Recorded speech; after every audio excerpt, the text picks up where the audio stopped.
ابل ورځ مې یو پروګرام چې دی هغه وکړی پروګرام داس پروګرام وکړی چې په افغانستان کې څه ځوانانو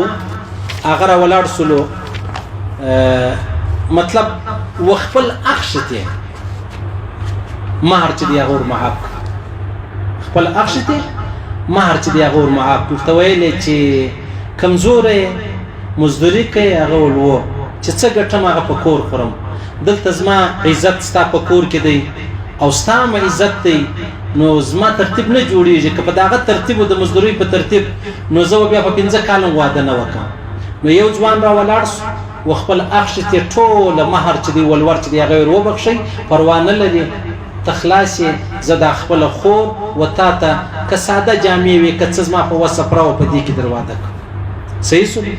بیا بل پلار را ولاړ سو هغه دا خبره وکړه چې زما لور ده ما تا ته درکړې ده د ولور بندوبست نه جوړیږي ته غریب لاس دې تنگ دی غربت دی سخت غربت دی سخت غریبی ده خلک ډیر پریشان دي نو نه جوړیږي هغه نه ابن جوړیږي هغه سیلاب هم ناس سیلاب په مجلس پروګرام کې نو بیا هغه ورته ما در معاف کړی دا څومره لوی شایسته خبره ده زما او ستا په دې علاقه کې څومره خوندې په دې وجه ناسې دي چې خاوند یو ځای مزدوري کوي خاوند یو ځای مزدور دی د ماښام ګوله نشي پیدا کولی په دغه مزدوري په 10 کاله دی د خپل مهر او د خپل ولور نشي جوړولی بچی په هغه کور کې ناسته ده ولاړه په خپل کور کې فصله کوزدې سپین سرې اسوله دی دلته په مزدوري اخته دی په دغه مزدوري کې ولاړی سپین ژرې سو چونکې د نجلۍ پلار هغه ظالم دی هغه جابر دی هغه بد دی را ولاړ شي خامخا زه روپۍ غواړم بیا زه لور درکوم ولې ظالمه ما له یو زنانه راله ما ته ویل مولوي صاحب چې زما خاوند چې دی هغه مزدور سړی دی زما پلار زور کړی نو ولور چې یا 15 لکه څو یاد کې نو زما خاوند دی وسوس نه لري زما 2-3 کال وسو چې د واده ترتیب نه جوړیږي زما سیلیانې ګرځي واده سوی دغه زموږ کشرانې ګرځي واده سوی زه در اوسه ناسته یم ما او پلار ته وویل د مور په ذریعه باندې مال دا ولور به زور بخښم پروا نه لري پلار ول نه تر مرګه به دې کښېنوم تر مرګه به ناسته یې چې روپۍ نه یې راوړې والله که دې واده کړم یعنې ما ویل دومره ظالمان هم شته دومره ظالم پلار شته ظالمه د الله رسول فرمایي ما خو په جهنم کې ښځې ډېرې ولیدلې داسې پلرونه به هم په جهنم کې ته ولې دومره ظالم یې ته ولې دومره جابر یې ته ولې دومره بېوقوفه یې ستا د لور عزت په چیش کې دی په 3 روپۍ کې عزت دی آیا که ستا د لور عزت د خاوند په کور کې دی یا ولې ورکم سبحان الله او عجبه بله ده زموږ خلک څه چم کوي راولاړ سي خپل لور په 10 لک روپۍ خرڅه کړي 10 لک روپۍ چې ورکړي بیا څه چم کوي دا 10 لک روپۍ راواخلي وزوی ته واده ورباندې تور ته وایي چې دا 10 لک روپۍ تا دا لور ورکړه دا خو د لور حق دی و یار نو زوم مجبوره یم څه وکم نو زوم زامن لرم زه په چی شروع وکم ای خدای می تباک ای پښتنو هغه پښتانه چې خپل لور خرڅوي خدای می دای تباک لکه چې وسه در دې سلوار نور تباسي تر ولاړ سوی د زوی د واده د پاره د خپل لور خرڅ کړل د بل د لور د پاره چې د وزوی تر غوښه د هغه د پاره د خپل لور خرڅ کړل ډیر شه محترم خلک ششم لایان په دغه مخته دي د ماجت ملا به خپل لور به خرڅي د ماجت ملا به لور به خرڅ کړي روپۍ برا واقع وزوی ته نشرمېږي ته د محراب نشرمېږي ته د قران او د حدیث نشرمېږي ته بیا امر ولاړې لور خرڅي وزوی ته کو ورسقلاوي شروع د غلط زو غلاوي کوا ورسلته خلک شلوا ورسلته خیراتونه پر دکانو باندې ګرځو ورته ازما د زوی واده پاته دی ظالم را ولاړېږي و جهان ته ځان ښکاره کوي چې زه وزوی ته په 10 لک روپۍ لور غواړم زه وزوی ته په 10 لک روپۍ چې د بل چا لور غواړم دلته خپل لور خرڅه کم غم رغبیل یا سرغبیل د رغبیل به کم سروي سړی ور باندې هر غم می داغه غم دی بیا دا ضروري خبره ده چې خامہ خطر ولاړېږي ته دومره ولور یږدې چې بیا د چا در وس وتلی یو سړی رالی د الله رسول پښتنه جنې وکړه کوزده دې کړې ده ولو یا رسول الله ما کوزده وکړه ویلې کوزده کې مهر دې څو یې دی ول یا رسول الله مهر مې 4 اوقیه یې دی 4 اوقیه یو اوقیه چې دا تقریبا 140 ګرام راځي هغه د بیخ ډېره سونه د الله رسول ته فرمایي شمایل کبرا ولا حدیث نقل کړ د الله رسول ته فرمایي دا څلور اوقیا چې کوم سونه دا غره ترشي د غره سره راوړي یعنی دا دومره سونه ته پر ځان د کولای شي نه شي کولای نو زه بیا د الله رسول ته زیم نه لرم چې دا راکړه و څه چم کوي ورزه به ته جهاد لراس کوم ورسره کافرانو سره جهاد وکړه بیا کله مال غنیمت پیدا کوي په دا اوس کار نشته کړی ګوره مہر خدای دې وکړي چې یو سړی مالدار سړی دی په 1 ارب روپۍ باندې د چالو روغواړي د زوی لپاره هیڅ پروا نه لري لیکن یو سړی د ماشام ګوله نه لري تول په 15 لک روپۍ باندې خپل لور ورکړي تول تا ته چا دا خبره در شو ولې او د الله رسول فرمایي تر ټولو بهترین نکاح هغه ده تر ټولو بختوره زنانه هغه ده چې مہر یې کم تر ټولو بختوره برکتمنه زنانه هغه ده چې د هغې نکاح ډېره اسانه وسي حضرت عمر فاروق رضی الله تعالی عنہ د مہر ډیر خلاف د ډیر مہر ډیر خلاف څه ضرورت دی ګوره کچیر دغه ډیر مہر لائقه کدا ډیر مہر یو ډیر لوی کمال وای نو په کار دا د محمد رسول الله مبارک لوري جهان په سونه کې تللی وای وړي وای کچیر دا خبره مطلب کمال وای چې زنانه په ډیر روپی ورکول مہر ډیر ضروري دي نو په کار دا محمد رسول الله مبارک چې کوم بیبګانی دي هغه په سونه کې تلل سوی وي ولې ظلم کوي ولې ناجایز کوي ګوره دا نه درته وایم چې ډیر مہر نه دی جایز یو سړی په 1 ارب روپی باندې د خپل زوی د لپاره کوزله کولای شي شرط دا دی چې د وسله دي خو لیکن ها د چیشته پاره کوي نه ودا پاره کوي شهرت ته پاره کوي جهان په ځان خبره زموږ خلک نه خبرز ما اجان ته ویل ما ولا زموږ چمن ولا ټول چمن ولا خو نشي خیر کوم ټول وی لا کوي داسې خلک ستر حج په د درواغ ډېر خرچه راځي حج په لاس لکه کړی دی د درواغ خرچه دی ولس نه کوي زموږ خلک را ولاړ سي څه چم کوي واده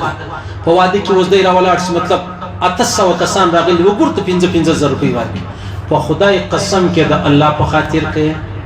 د خدای په نامه کې د الله په خاطر کوي هغه ملک دی هغه خان دی هغه سردار دی هغه پلانې دی واغه ګورته د 15,000 ورکړي چې مولوی صاحب غریب دی بے وسه دی بیچاره دی نکایم دی وتر واغه تم 15,000 ورکړي پتی کې تور سپین معلومیش کنه معلومیش یو سړی خان دی ملک دی واغه ته 15,000 ورکړي دا بل مولوی صاحب د مسجد نکای در وتر واغه ته 15,000 ورکړي نو خدای د پاره نه دي خدای د پاره ولا کړي نکاح په 10 لک روپۍ وکي خالد کوزدی و د دسمان په ورځ باندې د 6 لک روپۍ ولاړی سي بیا د چشتین جوړ کړل ولې ظلم کوي ولې ناجایز کوي ولې مو جهان ته د دین او اسلام دومره ګران کوي ولې مو جهان ته د سنت نکاح دومره ګران کړل الله اکبر څومره ظلم دی الله اکبر دا به څو تر څو موږ په دې خبرو باندې اخته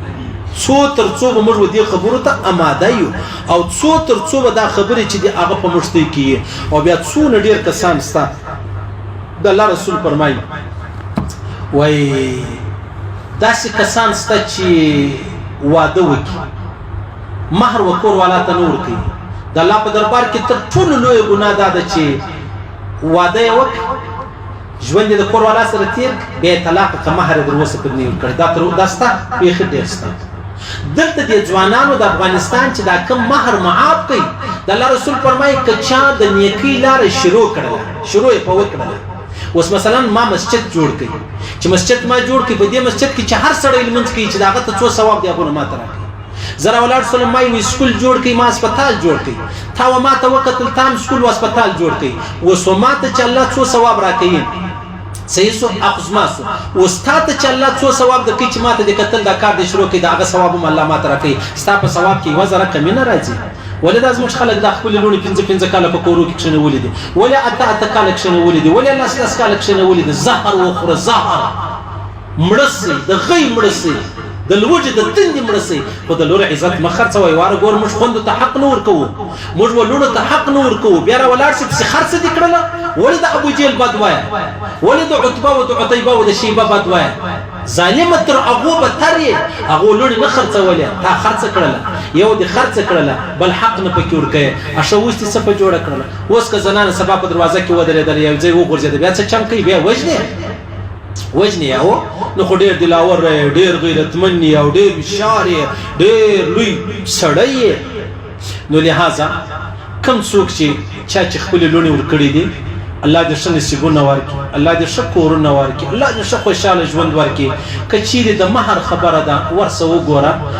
مهر په جوړیږي که نه په جوړیږي که نه په جوړېدی مزدور دی غریب دی بیچاره دی مسافر دی ورته راسه د مسافرۍ سره راسه پروا نه لري دا خپل لور په یوه جوړه جامه کې وروله پر هغه عرش به الله در سره عزیز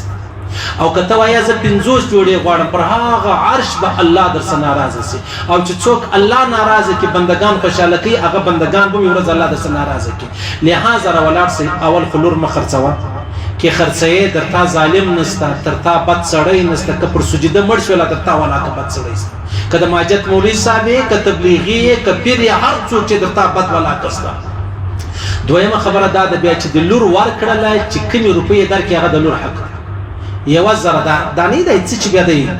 د ملایانو سره کښېني هغه څه وایي وایي زه لور درکوم په 15 لک روپۍ 3 لک روپۍ حق حلال زما دي 2 لک روپۍ په لور خرڅوم څونه غایې څومره سپی یې